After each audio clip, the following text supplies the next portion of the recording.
BLM Kerala Tamil Nadu Pondicherry. UDF സർക്കാരിൽ വീണ്ടും നിയമന വിവാദം കടുക്കുകയാണ്. ഹൈക്കോടതിയിൽ ഗവൺമെന്റ് പ്ലീഡറായി നിയമിച്ചത് SFI നേതാവിനെയാണെന്നാണ് പരാതി. SSK ഡയറക്ടറായി ഡോക്ടർ K മോഹൻകുമാറിനെ നിയമിച്ചതിലും അതൃപ്തി പുകയുന്നുണ്ട്. മുസ്ലിം ലീഗ് നിർദ്ദേശിച്ച 2 പേരുകൾ മറികടന്നാണ് ഇടതുപക്ഷ പശ്ചാത്തലമുള്ള മോഹൻകുമാറിന്റെ നിയമനമെന്നാണ് ആരോപണം. അതേസമയം 1.5 മാസക്കാലം SSK ഡയറക്ടർ സ്ഥാനമൊഴിച്ചിട്ട് ശേഷമാണ് സർക്കാർ പദവിയുടെ കാര്യത്തിൽ തീരുമാനത്തിലെത്തിയത്. നിയമിച്ചത് ഇടതുപക്ഷ സർക്കാരിന്റെ കാലത്ത് ഉന്നത പദവിയിൽ ഉണ്ടായിരുന്ന ഡോക്ടർ K മോഹൻകുമാറിനെയും. സ്കൂൾ കേരള വൈസ് ചെയർമാനും ഹയർ സെക്കൻഡറി വിഭാഗം ജോയിന്റ് സെക്രട്ടറിയുമായിരുന്നു മോഹൻകുമാർ. 2018 കോളേജ് പ്രിൻസിപ്പലായി വിരമിച്ച ശേഷം UDF സർക്കാർ പുനർനിയമനത്തിന് പരിഗണിക്കുകയായിരുന്നു.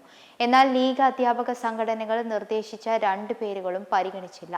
കൂടാതെ ശമ്പള സ്കെയിൽ നിശ്ചയിച്ചതിലും പരാതികളുണ്ട്. വിഷയത്തിൽ ലീഗ് കോൺഗ്രസ് അധ്യാപക സംഘടനകളിൽ അതൃപ്തി രൂക്ഷമായി കൊണ്ടിരിക്കുകയാണ്.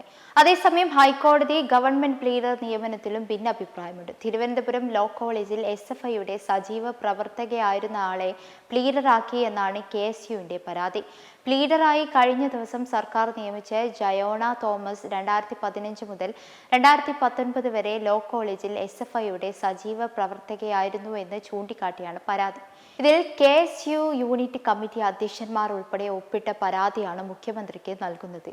UDFക്കാരല്ലാത്തവരെ പ്ലീഡറാക്കിയത് പിൻവലിക്കണമെന്ന് ലോയേഴ്സ് കോൺഗ്രസ് ആവശ്യപ്പെട്ടിരുന്നു.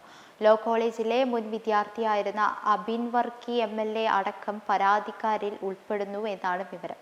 ഇതിനിടെയാണ് KSUവിന്റെ പരാതി. BLM കേരള തമിഴ്നാട് പോണ്ടിച്ചേരി.